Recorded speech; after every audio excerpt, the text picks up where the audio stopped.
In the immortal words of Jeff Goldblum, now, eventually you do plan to have Godzilla in your Godzilla movie, right?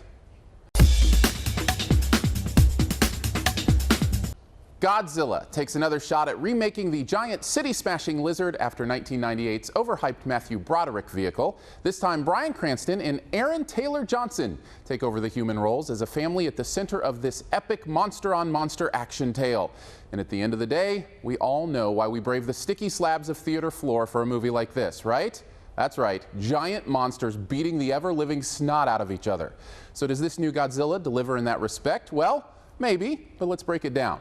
There's certainly some good stuff here to mention first. For one, the actors do a pretty decent job with some mediocre material. Yes, the dialogue is the typical summer blockbuster schlock, but Cranston and crew do seem to take to it with a real fervency and investment, which gives the relationships more oomph than you might expect.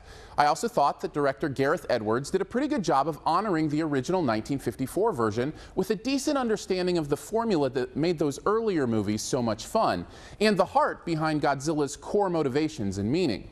And yes, the monster fights are flat out awesome. The effects are beautiful, the action is intense, and some of the prehistoric pugilism is downright brutal in its impact, emphasizing the brute force of what a battle like that would really feel like.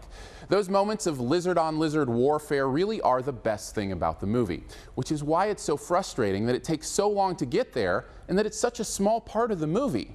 Now, back in the man-in-suit days, keeping those moments few and far between probably made a lot of sense, for budget reasons if nothing else. But today, we expect action movies to take hold of us and not let us go. This movie, however, takes a much more leisurely pace through our journey with only the occasional tease of what might be to come. In fact, and let's call it the worst thing, Godzilla himself is barely a player in this until the end, with his enemies, the Mutos, being introduced first and taking up most of our attention.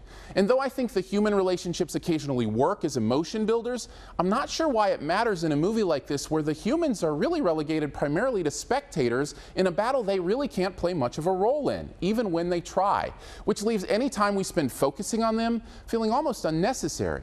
At the end of the day, Godzilla succeeds in bringing us some intense monster-fighting monster eye candy, but those sporadic moments are separated by too much exposition and stalled momentum to amount to much more than a lumbering B-. Thanks for checking out this Your Movie Friend review. You can stay tuned for this review's best ever challenge here in a bit. First, I want to throw some stuff up over here you can click on. If you'd like to subscribe, which I'd very much appreciate, you can do that by clicking the big gray subscribe button. Want to see more? I also have a review this week for the Disney baseball flick $1 Million Arm. You can also click the logo right up here to go to the all-new YourMovieFriend.com, where you can search by title for reviews. And finally, this review's best ever challenge. This is where you name the best movie ever in a particular category. Also try to identify what my choice is.